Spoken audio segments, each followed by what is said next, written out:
with everything? Yeah, I sure did. Oh, look I sure at did. you. Sure did. Stand-up guy. Sure did. All right, folks. Stand-up guy. Keith, you gonna flush him? Unannounced live show Hold on, let me from the pop Pink up in Seats the podcast. stirrups. Where my notes at? Here we go. Please don't.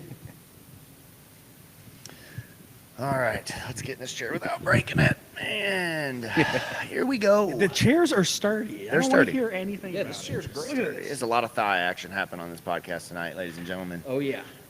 Good thing my quads look good from doing Yeah, I should've wore burn sweatpants. boot camp. Yeah, you know, that's how you commit to a sponsor, right? That's right. Show up and actually, do what they do. That's right. Exactly. The way that exactly.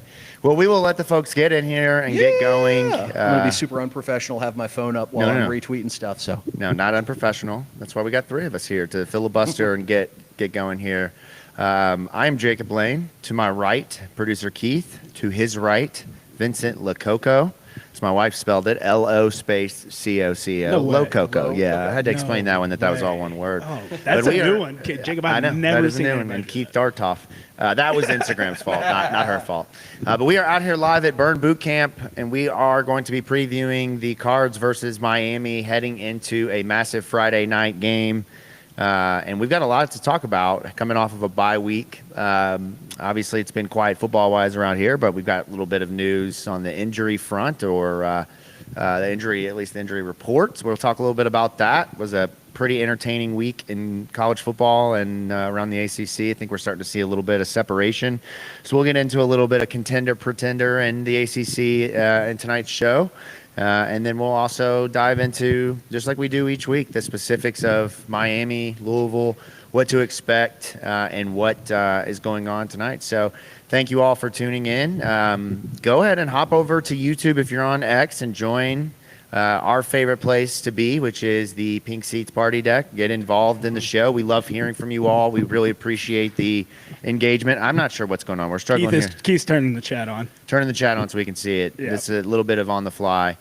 We'll get that going here. But yeah, jump over to YouTube. Check out the Perfect. show. There's no shot you can read that. Subscribe. No, God, no. I can't read half of what's on the screen. Keith and right now, I to will be be. honest with you. Keith and I got will 2010 read vision. this. Don't you No, worry. I that's got fine. you. But jump over to YouTube and engage with the show. Follow us on Twitter. If you're seeing this on the State of Louisville account and you're like, what is this? Follow Pink Seats Pod on Twitter. We are the first and only Louisville football, 100% Louisville football dedicated podcast here in the city on the State of Louisville network.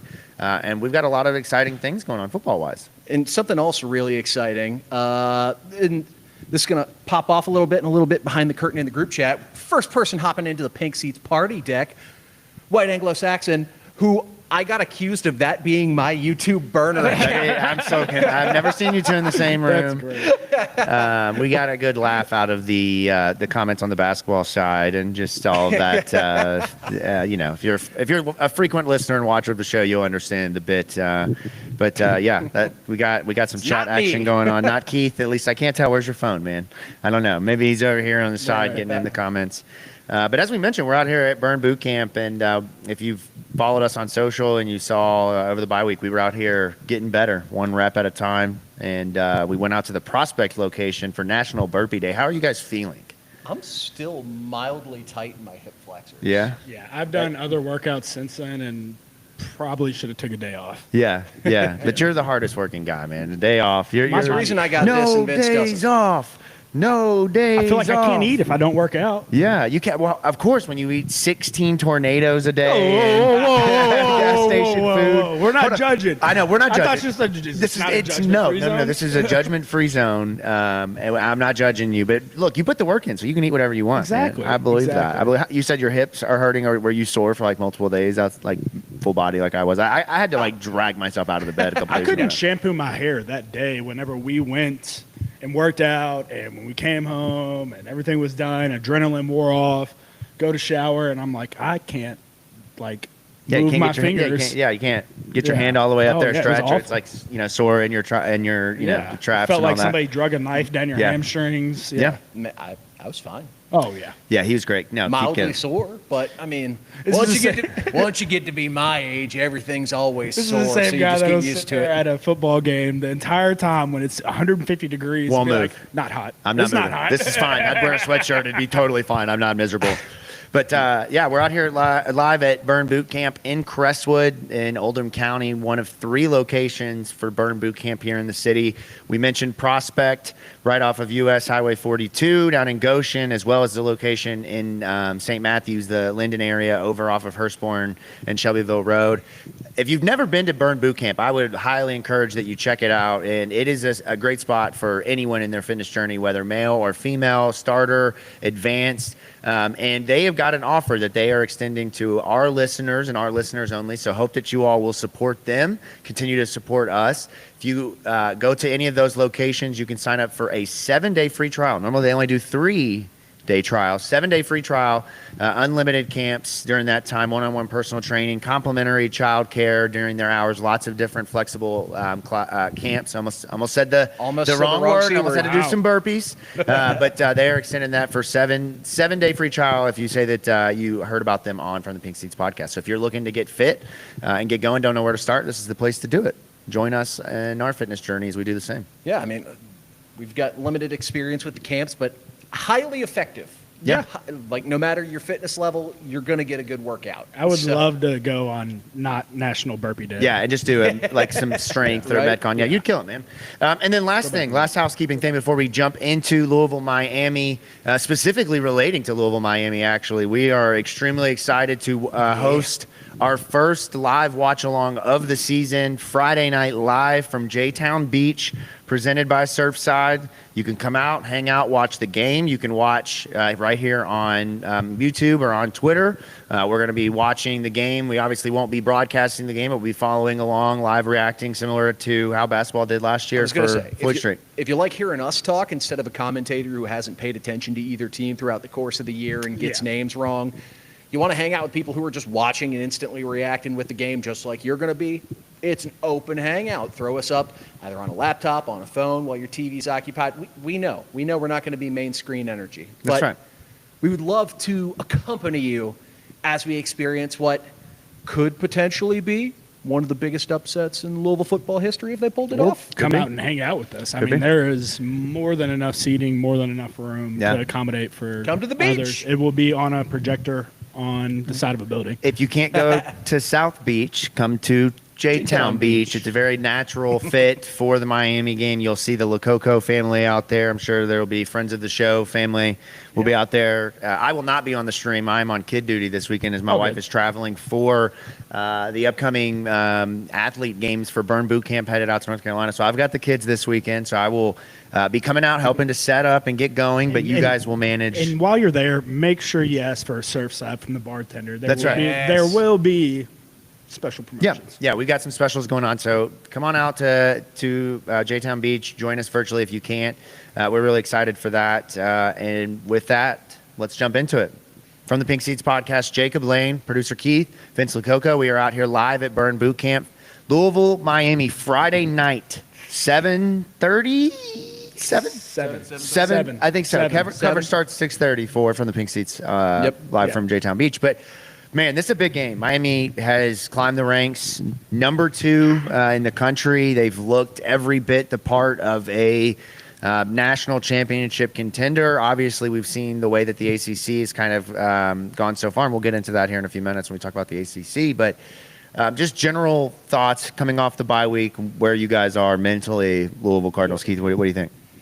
I mean, vibes, I would say, not great. Really bad going into the bye week. I saw a bunch of people out there putting up the, on to basketball memes. We don't do that in this dojo. We stay locked in on football in this dojo. So, I mean, honestly, you hate having your last bye week this early in the year because now we start a gauntlet of 7 straight games to end the season. But, like, when you screwed up as a kid and you knew you screwed up and you just had to sit with it and say you got like a couple F's on a report card that got sent home and you found out in like first period and you just had to sit with it all day and just feel those bad vibes all day. That's what it's been like going into the bye week. Like you gave a game away to Virginia. You cost yourself an opportunity at being a top 25 team, making this top 25 matchup, and you just have to sit and you just have to live with it and just let it eat at you throughout the course of the bye week. And I know, like, a I believe it was Pete Niagara talked about it during a brief media availability, just like sitting in it and just feeling that irritation and that annoyance. And nobody better to take it out on, hopefully, than number 2 team in the country. Yeah. What do you think? Yeah, vibes, I mean, as a fan base, I feel like are pretty low, in my opinion. Yeah. Just we want more. We wanted a better offense, wanted a better everything in a lot of ways. And but like I said earlier on Roman's show, I mean, nobody gets people more ready for these types of games than Jeff Brom. That gets guys more waking up and prepared to play for a big-time game on a big-time spotlight. And, I think they can definitely do it. Now, is there a lot of obstacles and a lot of hurdles to get there? Yes. Will there be will there be some luck that has to come into play? Yes. Yeah.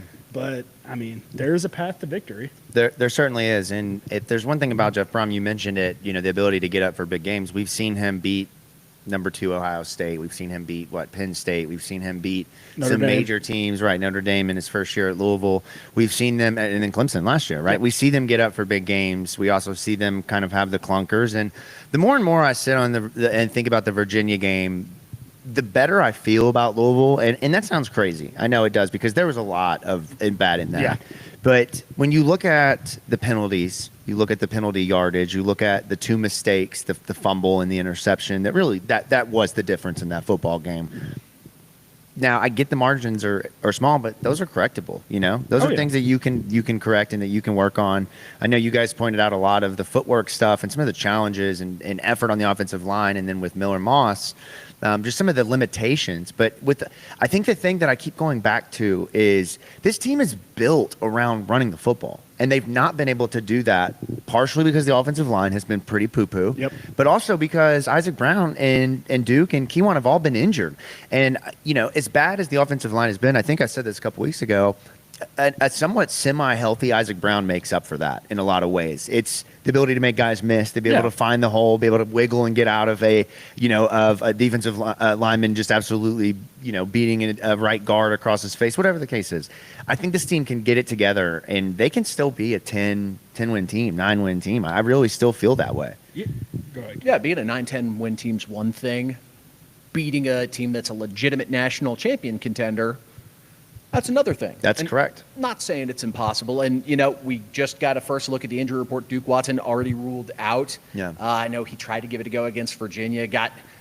There is not someone who I've seen that when they get tackled, it looks like just a Looney Tunes crash animation as much as I saw as Duke Watson in that last couple of games. Yeah. So he's out. Yeah. Isaac Brown, not on the injury report at all. That's great news. He should be good to go. Yeah. Keywan listed as probable, so that's a plus. Yeah. Little dinged up on the offensive line side with some backup players. Nair Jackson and Mac Pounders both listed as out.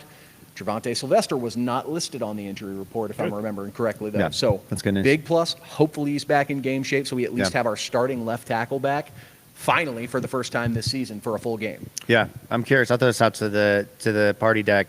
I'm curious, what is the bigger injury news? Is it Isaac Brown being back? And it may sound like a stupid question, or is it potentially Trevante Sylvester at left tackle? You have a lot of options at running back. Obviously Duke's out, he's out. But Keywan, you still have options. You don't really have a very good left tackle. We've seen the challenges there.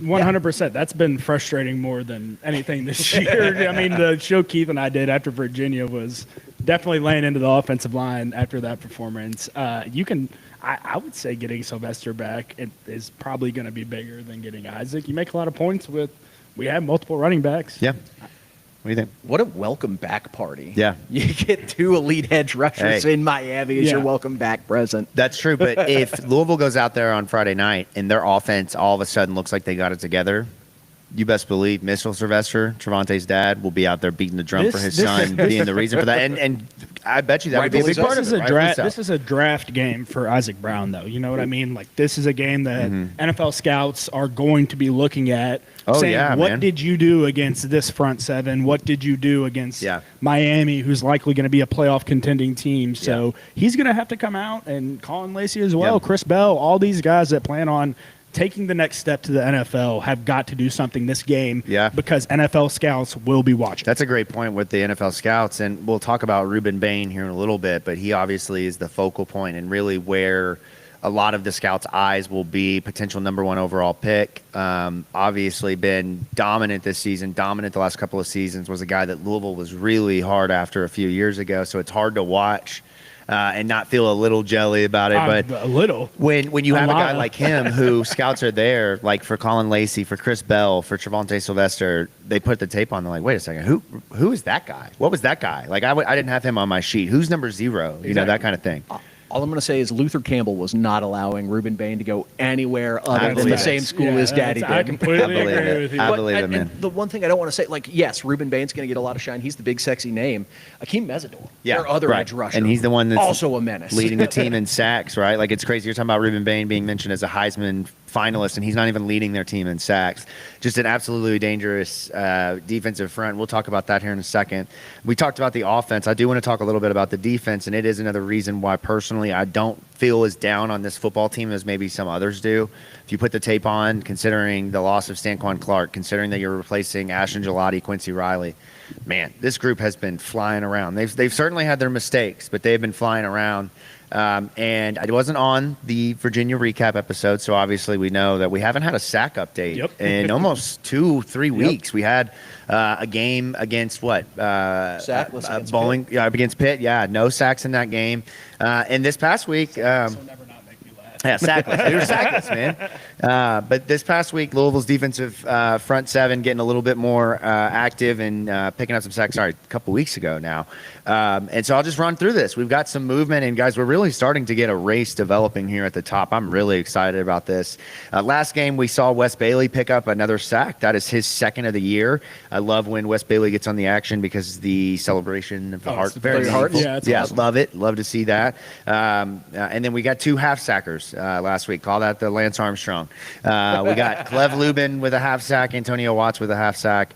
And so that brings Clev Lubin in our lead to 4, which I believe was close to what Ashton's number was last year, if I'm not mistaken. I believe Ashton was 4.5 Yeah.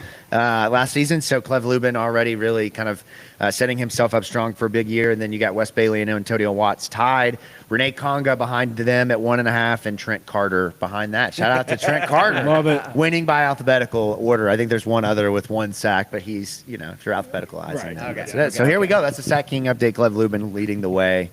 Who is if you had to put money on a guy winning it right now, who would you put money on?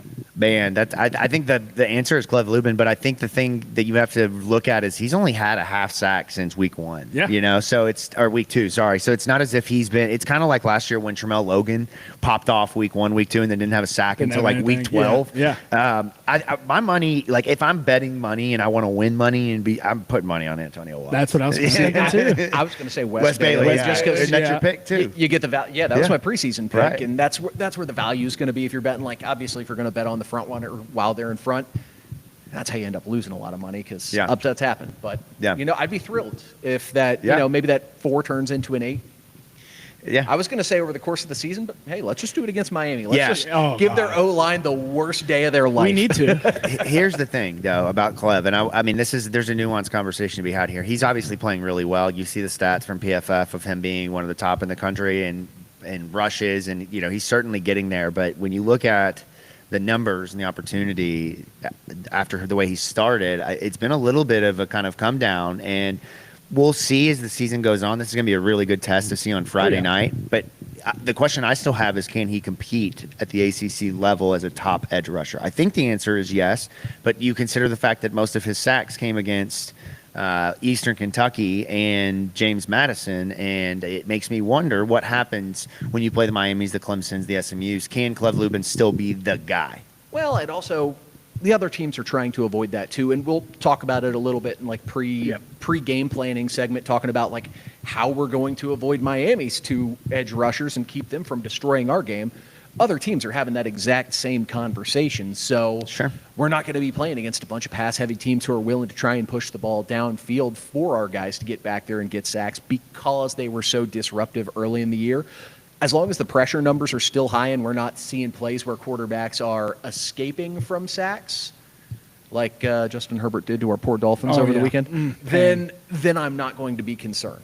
What are your all's thoughts on capri pants? And Awful. Hate 'em. we're Stupid, anti-capri. awful, done. Hold on. Oh, we got our. It's fine for Keith to wear them, but Keith isn't Yeah. a head football coach of a professional organization. If I'm a head coach of a team, especially if they're 1-5, Yeah. I take the you best capris off, believe bud. my ass is in slacks Yeah, on the take side. the Hey, capris off, he's bud. going to look real good as the offensive coordinator in San Francisco next year. Oh, yeah. Yeah. Everyone does fantastic as soon as they leave Miami. Yeah, they go back to where they came from.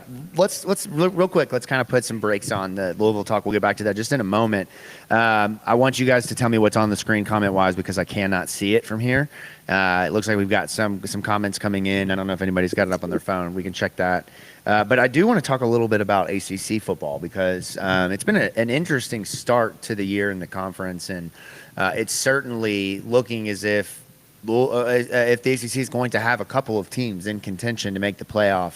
And I wanted to do a little exercise here, a little pretender-contender exercise to just see what you guys think about the rest of the conference. You guys have obviously watched games each weekend and have seen kind of what the conference is doing. So I have a couple of teams here. This is certainly not every team in the ACC, and you obviously will see that Miami is not on this list because we obviously all believe that Miami is pretty much a contender. Pretenders? But- Oh, my bad. Yeah. Oh, yeah. Oh, sorry. Yeah, it's Freudian slip there. Echo. Yeah, and when I say contender, we can just kind of keep this at the college football playoff level, instead of the ACC championship, because I mean, obviously, two teams are going to make it there. So, For sure. All right, here's where we'll start. Georgia Tech, pretender. Pretender. Why is that? They will not. They could not compete with anybody in the college football playoff, in my opinion. I think they would fold. But in regards to the rest of the conference in the ACC being able to win the conference to go to the college football playoff, do you think they are a contender for No. that, or do you think they are a No, pretender I don't sitting at think the they top can of the beat ACC? I don't think they can beat Miami. No. I think it's entirely possible they can beat Georgia, and then they don't have to meet Miami, and your playoff ticket's pretty much punched. Yeah, I like the pretender. We'll see. Obviously, they got some teams to play still, but I mean, I don't know. They've looked good, but if you make Haynes King throw the football versus running the football, they're a different team. Broken in half against Georgia. Yeah. He might leave that game with a He didn't get broken in half last year. with a Didn't- black eye. Yeah. Okay. All right. That's interesting. But So we're I split. And to just sort of piggyback into the next team I think you're going to mention, one of my hot takes preseason was the winner of this game between Georgia Tech and Duke, fast track to an ACC championship game. So Yeah. What do you- Georgia Tech, contender for sure. Okay. What about Duke? You mentioned Duke. Contender, pretender. Also contender. Like if they beat Georgia Tech, they've got the inside track to the ACC title game. They had a slip up earlier this season. I believe it was Cal. Yeah. Is that who it was? I couldn't remember who they lost to. I think it was Cal. Or no, they lost to Tulane. I Well, know That's who it that was. It was the Tulane. bad That's game they right. had. Yeah, and then Tulane But got Mensa stomped. has Were we looked- contenders whenever we lost to Cal and whenever we lost to Stanford? Stanford? No. No. Well, we Big had lost answer for 3 that. games before we lost to Stanford. We were playoff contenders before that loss. I would not have said We don't have the Stanford game. We're in that same conversation as like Alabama, South Carolina, Ole Miss as 3 lost teams with really good resumes. And you know where the playoff nod goes to that. Oh, I'm 100% well aware, but you can still be I guess what's your definition of contender? I'm thinking like top 20 team has a legitimate gripe I'm if they miss thinking the playoff without a bad Georgia loss. Tech and Wake cannot go into the playoffs and win a game. Yeah. Yeah. And Wake is a It would mistake depend on on my the part for matchup. even including And them in the nose. Duke for sure. Duke is the one. So here's the difference on They're a Duke. contender in college basketball. Yeah, but they also Lacrosse. have arguably the best quarterback in the conference. Yeah. Darren Menza is pretty that damn offense good. is starting to mesh. They got Manny Diaz, Nate though, Shepard. He skates on it a lot because he's at a program like Duke where people aren't really eyeballing and analyzing what he does, Yeah. but he can mismanage some games. He can. Cristobal So can and Miami. Manny Diaz are like Cut the from the same opposite cloth. side of the same coin. The best Yeah. quarterback in the conference we're playing this weekend. Yeah, Carson Beck. Yeah, we'll get into that here in a few minutes. Yeah. I think that's an interesting take, but I think that when you look at just holistically what they're doing in their offenses and what they're being asked to do, I'd go with Mensa right there. I think Mensa is just a more dynamic passer. We'll get into all that here in a moment. Virginia, Louisville's most recent opponent in defeat. Big Chandler Morris fan over here. I've been a big fan of Jamari Taylor. That dude can run the damn football. Their defense is pretty electric. Do you guys think they're a contender in the ACC for ACC title and go to the playoff, or are they a pretender at this point? Contender to make the ACC championship. Not you don't think they have a chance of going, so they're a pretender in your mind in the national landscape. Yeah, no. I think a national landscape would look at Virginia and be like, Yeah, that's the least sexy team you like, can put in a what? playoff situation. Virginia? Okay. The injuries are the biggest reason why I would call Virginia a pretender. Like, they're down a whole offensive line plus some players. Yeah. Like, that is one of the most beat up teams in the country. And they aren't invincible. Like, when they played us. Yeah. As at risk of sounding like a James Madison fan. And I'll preface, they won the game, we lost. That's how things go. Yeah. The offense gave them 14 points. That's correct. Yeah.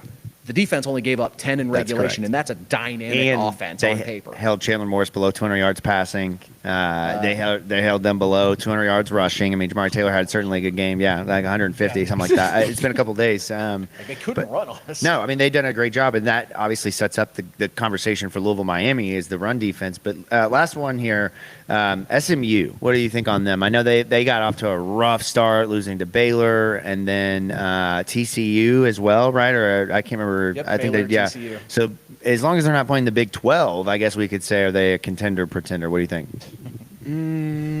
I'm probably going to go pretender on that as well. I'm selfishly hoping they're a contender, knowing that we're going to Dallas. And nobody wants to see that game. That'd be awesome. Yeah. I was going to say, for your sakes, yeah, I hope they really figure it out once they get in the ACC That'd play, be and that sick. shapes Yeah. up into a huge game. But I just don't see it. They lost way too much up front. They've they've been bullied rough. around, Truthfully, and I- Kevin Jennings has looked like he's regressed. Yeah, he has. I Yeah, see. I know. I mean, one team in our conference that's a contender. And that's Miami. the team we're playing this Yeah, weekend. yeah. I think that's the when thing. you turn on Georgia's and you turn on Alabama's and Oregon's and all these bigger teams, there is a speed difference. Yeah. You watch Miami's linebackers and you're like, fuck. Those guys are. They're fast, That's like- man. yeah. That is fast. They're shooting through Yep. gaps. Yeah. There is a huge speed difference in play. And I mean, truthfully, we have one team in our conference that's a contender. Yeah, I don't think that's a hot take, and I think that when you look at Georgia Tech, obviously we just talked about them. When you look at the success Virginia's had, Florida State beat Alabama to start the season and has completely regressed. They've had some bad breaks. Same old but undisciplined Florida State. that's right, man. It Come looks like Vince is on, right in the long run. Yes, sir. Would you call Alabama a contender then? If they can get beat by a team like Florida State? Week No, one, I call that a week one hiccup. Like, transitive property sort of nonsense, though. Like, Yeah. do you think Virginia has a puncher's chance against Alabama? God no. No. God no. God no. I think Really? Florida State just caught them in a bad matchup. I really do. With Tommy Cutlets had a running around out there looking You like think Florida Kyler Murray. State runs the ball better in Virginia, though? No, I don't. But I just don't think, in my opinion, the speed from Virginia lines up to where that would need to be to beat them. Just You don't my have to opinion. be speed. You just have to beat the hell out of them and run the ball on them. Yeah, but you've That's got what Florida State did. You can, yes, but Florida State also has team speed. Like, they are a fast, athletic team. That is not how I would necessarily describe Virginia. It's fast and athletic. They are Describe sound. Alabama, soft. Yeah, compared to other They years. can't but- handle the grind of an ACC I mean, Caden schedule. Proctor, man. Oh my God. Get Caden Proctor out in the flat. Nah, that's a dangerous ball game out there. Okay, let's dive into the Louisville Miami talk now. As we mentioned from the Pink Seats podcast, thank you all so much for tuning in. We are live out here at Burn Boot Camp in Crestwood. Burn, local, family owned here. Part of the Burn Boot Camp overall franchise, and they have done. The family's done a great job. The Henderson family of growing this, sustaining a very strong culture around fitness and really wellness, not just fitness, but taking care of yourself, finding community, doing difficult things. We did difficult things this past weekend, but they are running a 7-day promo for our listeners. 7-day free trial, unlimited camps, one-on-one personal training, complimentary childcare. A lot of different class schedules, a dynamic workout, 45 minutes. It is such a good time. I really enjoyed it.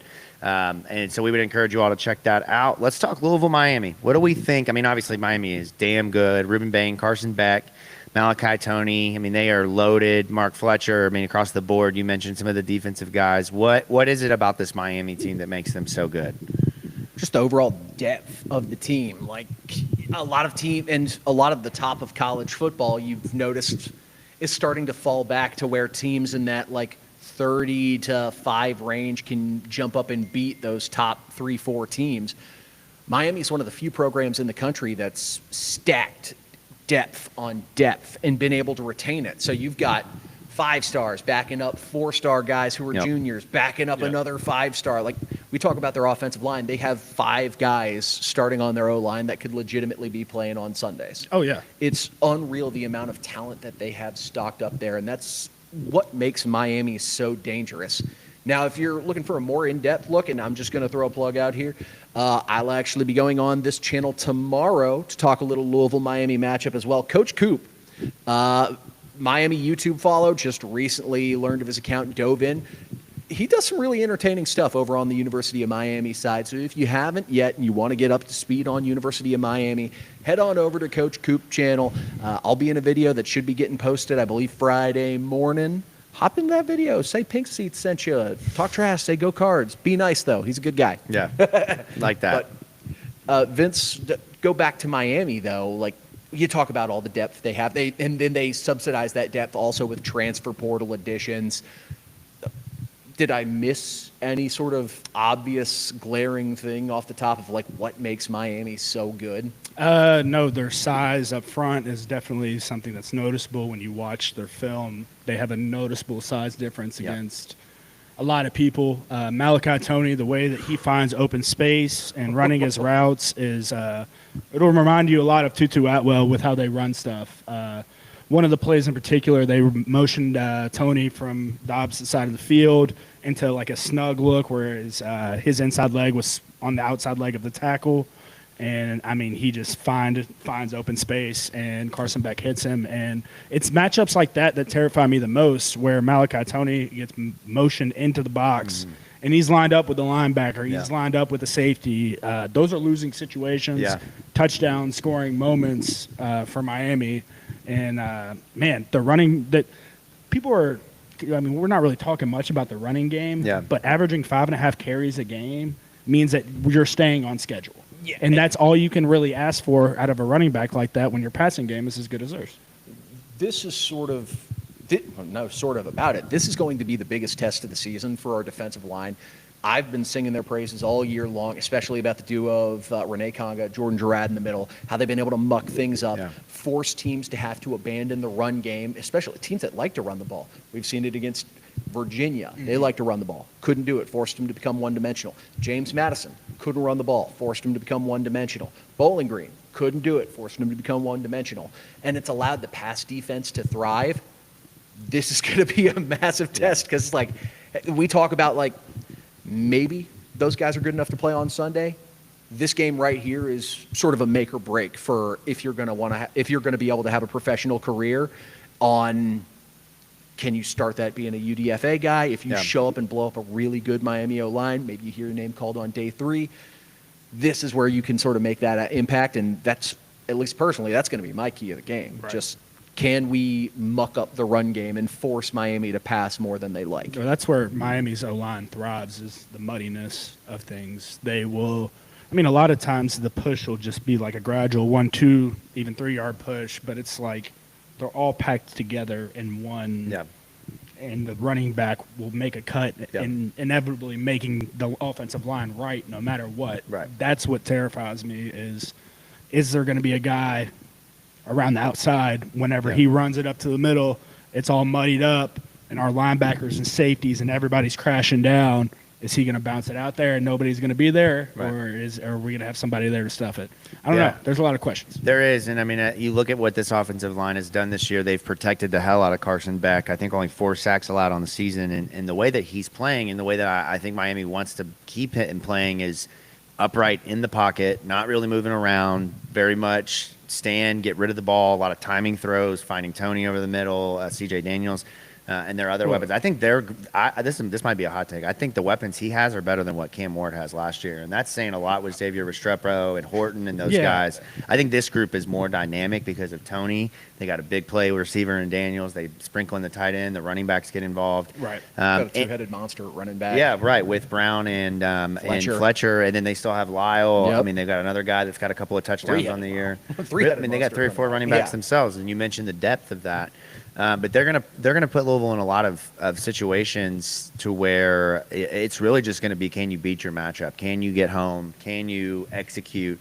Because they're not the ones that have anything to prove here. I mean, they've dominated all year long. They've kept him clean against better defensive lines, or against teams with like a Caleb Banks at Florida. I don't know if he played in that game. I know he's been injured, but Caleb Banks is a first-round pick this year, former Louisville guy, right? Like, and they kept him clean during that game. They kept him clean against Florida State, who've got some pretty good interior linemen.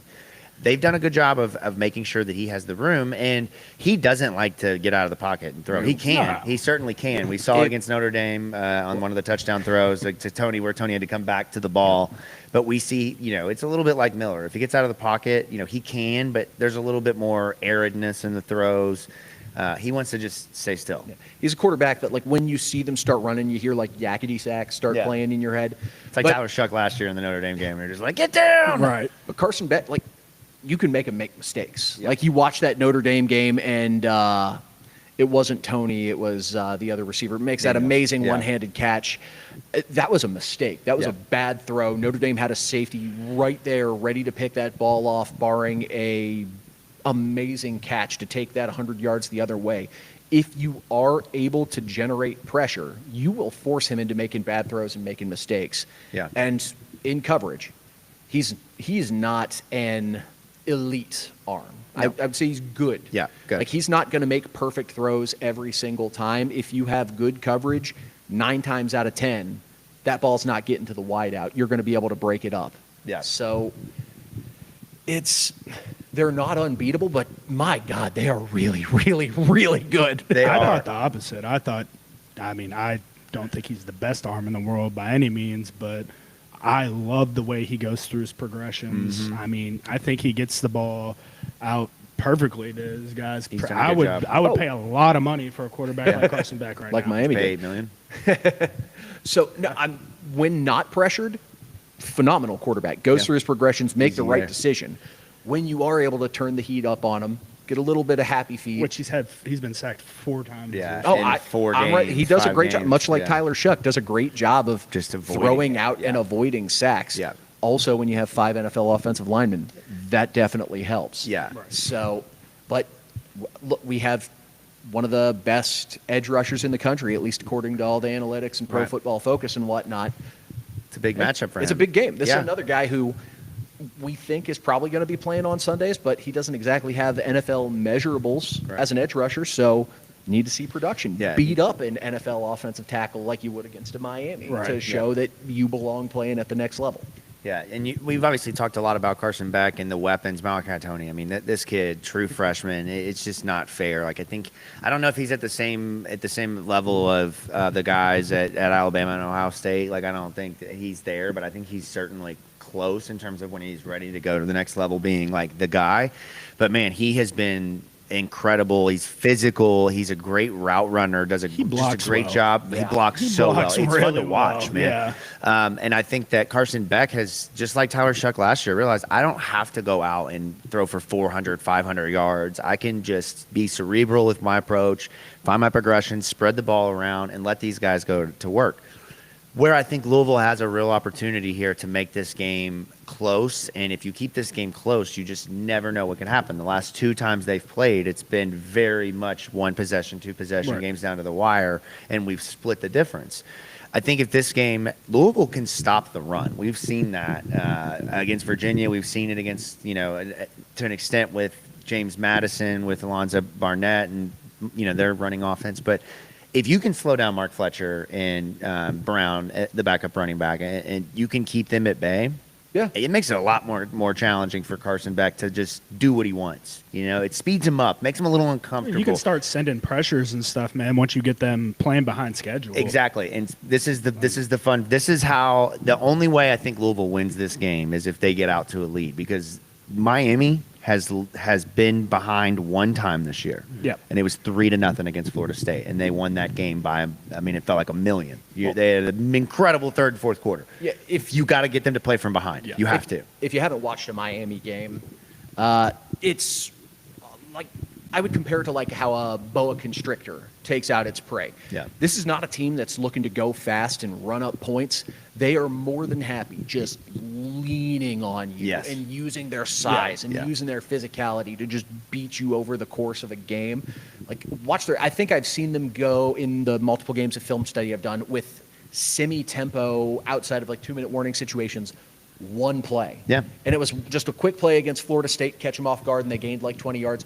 And then it was right back to that, we're not snapping the ball until there's like 10 seconds left on the play clock, and we're just going to keep punching you until you resemble hamburger meat. Yeah. I'm curious if Cristobal is going to have one of the. I mean, we all know he's due. It's due. It's like the perfect mix of like the elephant chemistry. in the room. It's the perfect mix of chemistry, and Jeff Brom gets guys ready for big games. Yeah, and Mario Cristobal is due to blow a big game, A right. Cristobal game. Just Exactly. a game. It doesn't- Yeah, I mean, that's the thing, is Miami last year, you go back to the Virginia Tech game, the California game, the games where Cam Ward and that Miami team should have won. They should have stayed undefeated. But, they did win those. But it was a game. There were games where the other team should have won the game. Yeah. Cal should have beat them. Virginia Tech should have beat them. And it's a different team this year, but the same thing culture-wise exists. They aren't unbeatable. They're going to show up in a game, and they're going to, at some point this season, have a slip up, if you will. And I don't want to be a slip up. I want to win and take care of business. But against teams where that maybe they feel like they have the advantage, like against a bad offensive line at Louisville, maybe they just feel like they can walk in there, and then how it goes. You mentioned Jeff Brom getting them up for games. I think that really like the road dynamic in this is also very interesting. Louisville's only played on the road one time this year. They play on the road this weekend. They don't go on the road again until Virginia Tech November 1st, and then they don't go on the road again until the end of the year. How many guys on the team do we have from Miami? That's another like road thing I was thinking of. I remember when we traveled to Miami in 2019. Yeah. Just seeing the masses of family members that came to the team hotel that Friday can be a bit overwhelming. Isaac from Homestead. For sure. Not playing, but Stan Kwan. Yeah, Stan Kwan from Miami. You're going to have guys down there definitely bring their family in full force. And Miami fans are not the biggest football fans. We've seen that. They're support a good team, but it's not like they have a dynamic home field advantage. Well, that's sort of the interesting thing, though. Like, they've got a really good team, and the fans are really starting to show out for them. So this ain't going to be your granddaddy's Miami road game. Like, they're going to be there. They're going to be loud. They're going to be raucous, and there's going to be a lot of them. Hard Rock is a big-ass stadium. It'll be completely different than what I walked into in 2019 with those guys was more lull and the end of Manny Diaz and all that debacle that they had going on. So yeah. Completely different environment. Yeah. And I mean, look, they're number 2 team in the country. Like we said, national championship contender, maybe one of the favorites, obviously the front runner in the ACC. So they have a lot on the line, but obviously it's a game that Louisville needs more to stay afloat in that conversation and to have any shot of being able to contend to play in the ACC title in Charlotte and go to the college football playoff, which until it's not on the table, is still on the table. And so I this saw game 2% today on a graph. So you're saying we got a Oh, chance? there's a chance. There's a chance. The number goes up significantly if we can pull off a massive upset. I mean, For sure. that's a season-changing win. You come back with Boston College the week after. Hopefully you can keep That's momentum. that's the thing. If you win this one, then you I'm got your own really fun. worried about BC now. But what do you think when you look at this team? We've talked a little bit about it, but if you just had to pinpoint one area of weakness where Louisville and Jeff Brom can take advantage, what do you guys see with this Miami team? I mean, certainly not Ruben Bain. Funny enough, I think it's the cushions that Miami DBs give up. You go back and watch that third, fourth quarter of the Florida State game where Florida State started coming alive, and it seemed like they were really playing off and kind of letting Florida State get what they wanted, get whatever. Now Tommy C would scramble, and make a play. him and Miller are obviously two completely different football players when it comes to stuff like that.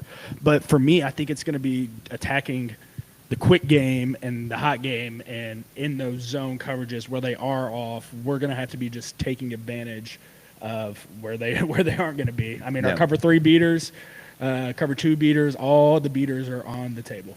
I would say that it's the secondary is untested against a team that is going to throw the ball as much as we expect Louisville to. Right. Mm-hmm. And it was almost like the polar opposite look. You talk about like what they were doing for Castellanos, like they were begging Florida State to throw the ball, so they were playing loose. But then you watch what they were doing to, I know it's not Ian Book, that's just how old I am, the CJ Carr at Notre Dame. I still remember that name. I want to call him Riley remember Leonard that every name. time I see him. CJ Carr. And they're just constantly pressed up on the line of scrimmage. Yeah. So it's like, okay, do we have anyone who can win that matchup, get over the top? Or if they are daring us to run the ball, can we actually establish the run and get something going? But That's the thing, Keith. the You've got to be second- pissed off. The offensive line has to be pissed off this week. I mean, the Virginia, you've sat on Virginia for 2 weeks now. Yeah. So the biggest weakness, though, for Miami is just the secondary hasn't really been Yeah. tested yet. And realistically, looking at their schedule until the postseason, we're probably going to be the team that throws it Yeah. the most against them. Yeah. I'd be surprised to see otherwise. Yeah, I know, and I think that brings up another conversation of throwing the football and who may be throwing said football. We got a little bit of Jeff Brom chess play, if you will, this week on his weekly radio show. Said that you very well, and I don't have the quote in front of me. You could, paraphrasing, you could see 2 quarterbacks this weekend. Yep. Didn't say who. Could be Sam Young. Could be the 7'4" Ryan quarterback Ryan Zinnerman, who I'm like, man, get that guy out there. Oh He's my tall, gosh. dude. Like, Now, for some context, they were asked about like if it's going to be like a specific package or Yeah. things like that. So initially, my mind wandered to, we saw it in open practices and training camp. We saw Deuce getting reps with the ones and running RPO option looks. Yeah. Which, if you want to try and negate pressure off the edge, that's Yeah. a really good way of doing it. Now, Right. that's a tough test to ask a Man, redshirt freshman. that's right. The Hey, trust buddy, thing. first game action against an FBS team. Good luck. Gives big Jordan Travis vibes. right. And that's why I said a couple weeks ago, Pitt felt like the game where if you're going to do that, give do him it. some reps then to prepare and just to mix it up.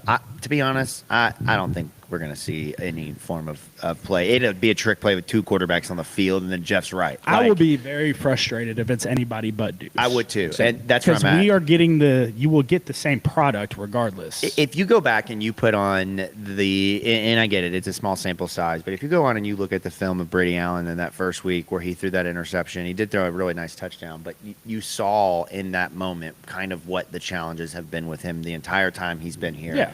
That is trying to be aggressive, not having a good read down the field, and throwing an interception, man. As the self-proclaimed minister of Deuce Adams propaganda. Now, Vince, I want you to picture in your football mind. Tell me if this is possible. Deuce package. You got an RPO look. But instead of like looking for a slant or looking for a bubble, Bell gets behind his guy, and he just takes off on a go. Deuce sees it, pulls it, lets a rocket go, Yeah. connects downfield. If that were to happen, I am going to be insufferable you and every other in the Louisville group fan. chat. I don't blame you. All of it, like, we got our guy. I don't blame you. I think man, if Jeff is confident enough, nobody knows Yeah. more than Jeff and Brian and the guys that Right. are in that building if Deuce Adams is ready to be put in the football game or not. Yeah. And if they're confident enough to put his ass in the football game, to put their contracts on the line for this kid to go out there and win them Yeah. a football game, now their contracts aren't on the line. I'm, Sure. No, obviously, I get what you're saying, but, right, yeah. But Yeah, I mean, at some point, it's you. that's how you got to look at everything. Jeff has not benched a quarterback yet since he's been here. He's stuck with Jack when it seemed like he should have gone elsewhere. I think he's going to stick with Miller until Miller gives him a reason There's not a to. difference this year, Correct. though, man. We have somewhere we think we feel like we have somewhere we to turn. think. You Yes, know? we think, like but- those other 2 years, we were like, well, Yeah. I get why Jack's playing, Right, and it's- you're yeah. not going to sub Tyler out for Right. sure. Well, I mean, yeah. now again, they when you talk about what they see behind closed doors versus what we see at that time back in 2022, Jeff's first year, Pierce Clarkson was still here, and Right. folks were like, "Well, why is Pierce not playing? Why is Pierce not playing?"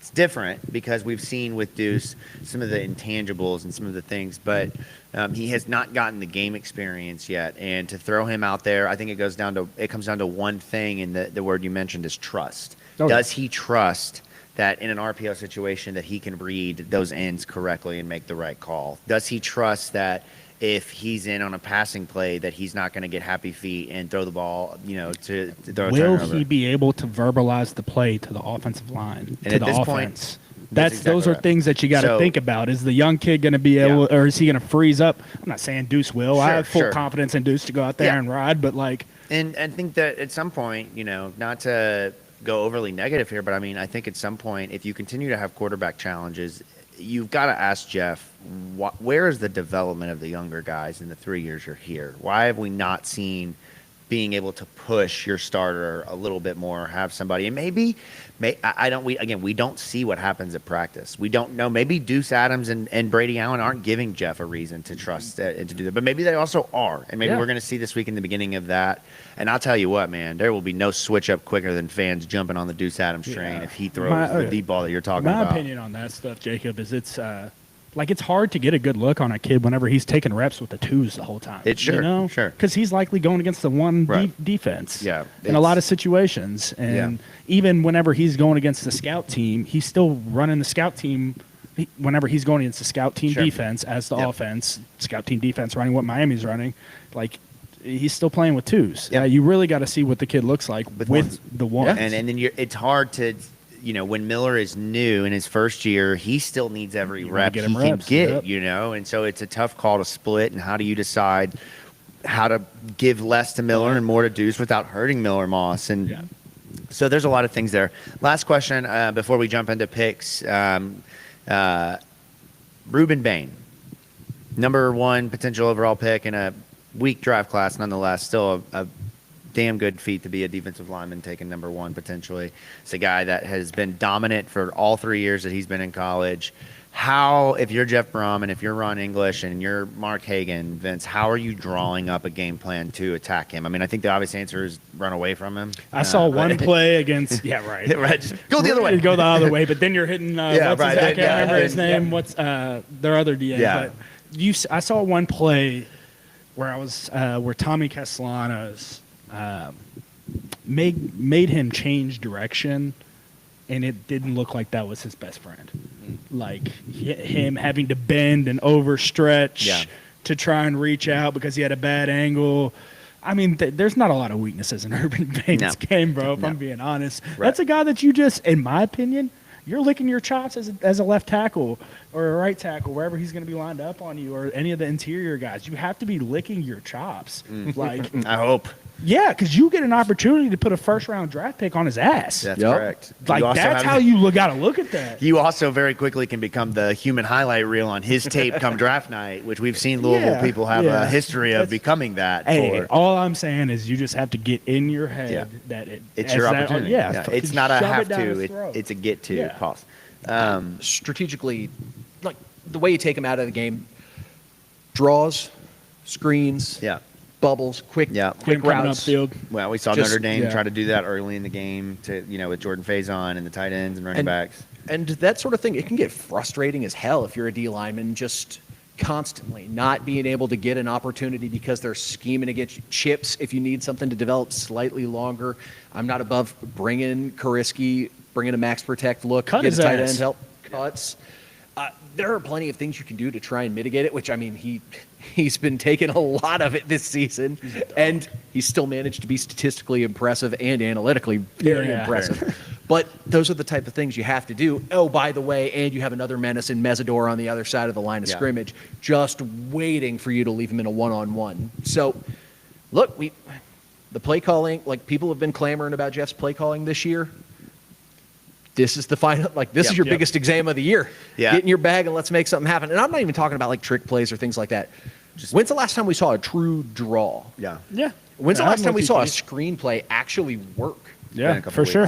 Those are the type of things that you're going to have to make work against a Miami team that's going to be able to get pressure with 4 more times than not. Yeah. Man, it's so frustrating because we've ran those screenplays and seeing, whenever we stop it during game notes, Keith, we're like, well, here's 4 offensive linemen out here just killing dead grass, not figuring out anybody to hit on a screenplay, looking completely like chicken with their heads cut off. Yeah. We can run that stuff, but the O-line's got to know who to hit. Right, and you would hope Sylvester coming back will bring an edge, maybe a kind of mean streak back to the offensive line, more familiarity with the play calls, being able to not have to rely on Pete to call everything out for the guys or whatever the case is.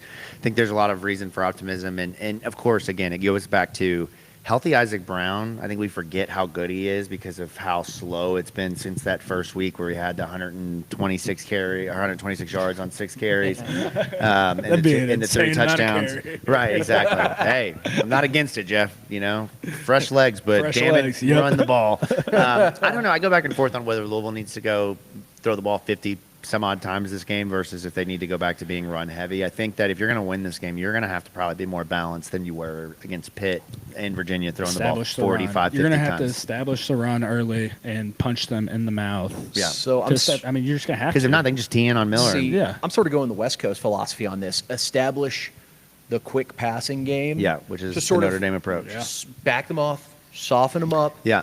And then attack them with the run when they're trying to just get pressure with Yep. 3 and I feel dropping you. guys Yeah. into coverage. Yeah. So there's different ways you can skin a cat, and I'm curious to see how we go about it. Yeah, seriously. Yeah. Well, we don't get paid millions of dollars, so we don't have to worry about that tonight when we go to sleep. We will leave It's that way up to the nicer to professionals. not. I mean, just for reference, I still whenever you do, do have to but- lay your bed and worry about guys like Ruben Bain and stuff, it's not fun to sleep on that. No, I lay in bed and worry about how many impressions I'm going to get for a client on an advertising campaign, and that feels a lot less pressure than whether or not I'm going to go out and stop Ruben Bain. So let's transition into picks here on the show. I think we established last episode that you're in the lead. Is that correct? I don't have the predictions in front of me. I should have wrote that down. Not prepared. I believe you were in the lead, but I don't know where we shook out on the So I think- Virginia game. But So I I'm not think going to me lie, I and forgot. Vince both took cards. I think you took Virginia, so you would have won that week. So I think you and me and tied Yeah, now, and then you're still and Vince is in the back rear. in last place. Okay. So here we go tonight. Louisville, Miami. Miami at this point, minus 13.5 is the spread, courtesy of Keith's phone. We don't know what sports book he's on. Give me 30 seconds, and I'll give you the sports book. Yeah. That's not a so- sports book, Keith. Yeah, Keith. What are you looking at? It's a sports you got to book put your ID aggregation and app. verify your age to look at that, Keith. But we'll get into that. Louisville, obviously, the FanDuel underdogs in this Sportsbook. game. There FanDuel you go. Sportsbook, Miami minus 13.5, Louisville Fanatics. plus 13.5. I'll go first. I think I'm going to take Louisville and the points in this one. I'm going to go Louisville covering the 13.5. I think that this will be a close game. I'd say 7 points. I still think Miami's going to win, but I think Louisville's going to make this competitive. That Jeff Brom gets up for these games, and man, it would just not shock me at all if they pull this off. It wouldn't, because Yeah. Jeff's been known to do that. That's not me being a homer. I don't think that's going to happen. I think they're going to lose this game because at the end of the day, I think Miami's too big, too strong, too fast, too everything. But if Isaac Brown gets going, game is close. Mario Cristobal, baby. I'm taking cards on that He's going to get all one. sweaty, He's gonna when start- he gets I gotta kneel the ball. That Miami Heat's going to hit him. Should we It's so funny. run all goes when I should kneel the ball? What do we Yeah. do? You never know what you're gonna get. So what do we got? It's a weird situation because like 13.5 is a big spread, especially for a team like Miami, who's not trying to go out and get as many possessions as possible, not trying to go out and run the scoreboard up. It's a big physical unit that just wants to squeeze and strangle you and take the life out of a game. But God, those guys are really big, really Yeah. fast, Yeah. really strong. And I'm still concerned about the offensive line. I know we got our starting left tackle back, but that's still 3 spots on the O-line that And I'm he's sort of underweight, playing at about- 285. Wish I was underweight. Don't take that sound out of context, by the way. And I'm just worried that this is the sort of game where Miller Moss can make that boneheaded mistake very easily. That comes back, bites us in the ass, and then yeah. Miami can really start Yeah. to pull away. Like the deep ball interception Tommy Castellanos had against Miami. That was a very boneheaded decision. And also, a lot of the games you've seen, oh, well, Miami let Florida State get back in the game. Mario has sort of had Shannon Dawson pull off the gas. If we are just 7 points away, he's letting Shannon Dawson still have free reign over that offense. And he is, at least, unless he's getting a very handsome payday in Miami, I assume he's going to be a head coach next year at one of these jobs that Brett, opens you're up. next. See Brett Cristobal proofing his staff. Potentially. So I think it's a damn good line by Vegas at 13.5. If you're going to play this game, I'd play either money line or alt line, because those Yeah. are the two ways I think it can Yeah. go. Like if Yeah, it's yeah. close, I think Louisville wins it. If it's not, Miami's going to win in an ugly one. Yeah, push the So way I'm going to take Miami in the points just because Vegas set up a really good line. Big fan of Shannon Dawson, and they got a lot of talent. And I want to make things awkward for Vince. One pick on each side. Okay. Easy enough. I'm going to take us to cover. And I think we're going to win the game. All right, the lead Corso. Not so fast. I mean, like, this is definitely Homer Vince coming out big right here. Like, logically, Yeah. gut and wallet should tell you to bet Miami. But, man, there's just something about Jeff waking up on Saturday yeah. or Friday for a big game, man. There's something about it, and I'm riding with my guy. I'm riding with Jeff. I'm not so much riding with Miller. I'm definitely riding with Jeff, though. It's so weird because it's like, oh, we got Jeff Brom. They got Mario Cristobal. Right, Oh, it's the stars perfect are aligning. mix. It's the perfect mix. But, it's salt you and know- pepper. It's peanut butter and jelly. That's right, man. The way I see it, worst case scenario, I'm tied with Vince, and we just got quick on the way out. Pink Seats Party Deck. Feel free to chime in. If you're watching the recording, feel free to chime in. If Louisville does pull it off, is this the biggest upset in program history? Last time they beat number 2 ranked program, do you know who it was? Number 2, Florida State. That's correct. 2016. I mean, I think that it's up there with that game. On the road. This is game- on the road. Yeah, this one's on the road. That one And we was don't have a Heisman. 62 And we to do 10. not have a though. Heisman Trophy Six- quarterback. 62 to 10 is pretty damn impressive against number 2 team in the country. You know why? Because they had 'Cause the best week of scout team practice damn of their straight. entire life. You had Lamar We were on tearing that skates. Well, Coach P restarted the Tuesday practice because Yeah. Lamar threw an interception and Brandon Ratcliffe fumbled. Did you get the call yet for the Arkansas staff or what, man? I was going to say, we were worried we were going to lose you. That's the- Tyson number that's been calling is that me? Tyson? I thought that was just my chicken delivery. Only you would have frozen chicken nuggets on delivery, man. I love me some those Dino Nuggets. Dino Nuggets go hard, Legit, man. They legit. do. We got That guy didn't catch the food stray. I'm shocked. Yeah. My goodness. Sitting over here, I worked for these jokes, and you're not giving them to me. All right, well, We're about to be skinny Keith if we keep hanging out here at I Burn know, Boot Camp. man. I know, seriously. Well, speaking of Burn Boot Camp, thank you so much to the folks out here who have opened the doors for us after hours to come in and talk football. We hope that you all will support us from the Pink Seats podcast in the state of Louisville by supporting our sponsors and the folks that keep us going, like Burn Boot Camp. As I mentioned, 7-day free trial, unlimited camps. You can get in there, test it out. They've got a lot of different types of exercises, a lot of modification for those that aren't at the highest level. Is this a train or is this an airplane? I'm confused by That what's would be going a on train. here. But That's a Jacob, train. some of the workouts I was seeing today, I mean, the burpees might be a little bit intimidating for people, but seeing some of these farmer carries, Yeah, man. assisted, Handed So Yeah. you might be worried about, Hey. can I do a pull up? Can I do a chin up? It's assisted. Yeah. I mean, the weights go from obviously heavy, like something like a big guy like Keith would want to lift, Right. or something tiny, something like Right. me and Jacob would want to lift. That's right. You know, So- me out there with the 12 and a half, the 7.5 pounds. We've been just working on toning. That's what there it was is, easily man. a 50-year-old woman that had more weight than me. Hey, At some point. we were getting clowned a couple of times Oh, by the folks in yeah. that, Sure. that I class. expected that. Yeah, it was cardio great. was unreal. It was Yeah. incredible. But thank you to Burn Boot Camp. We will see you all Friday night, J-Town Beach, 6:30 on YouTube, on Twitter. If you want to come out and join to watch the game, they'll be set up out there. J-Town Beach is one of the best places to catch a game, and then all kinds of stuff around there. But the guys will be live on Twitter, on YouTube, and then we will be back next week for our Miami recap, and then we will turn the chapter to Boston College. I will be focused on Kansas basketball next week. I'm going to go ahead and let you guys know I got a split week. Yeah, I can't wait. The comment coming in, screw basketball. We're only here for football. But we've got a lot going on here. We thank you guys so much for being tuned in, and we will see you all next week, or on Friday night. Yeah, Friday night. As always, go Cards! Go Cards. Who's getting up to turn the computer off? I was wondering about that. Yeah, What's up, I was guys? gonna say, 'cause Hey, we got the built-in buffer ending now. no, No, stop, no, no, no, no, no, no. stop. Yeah.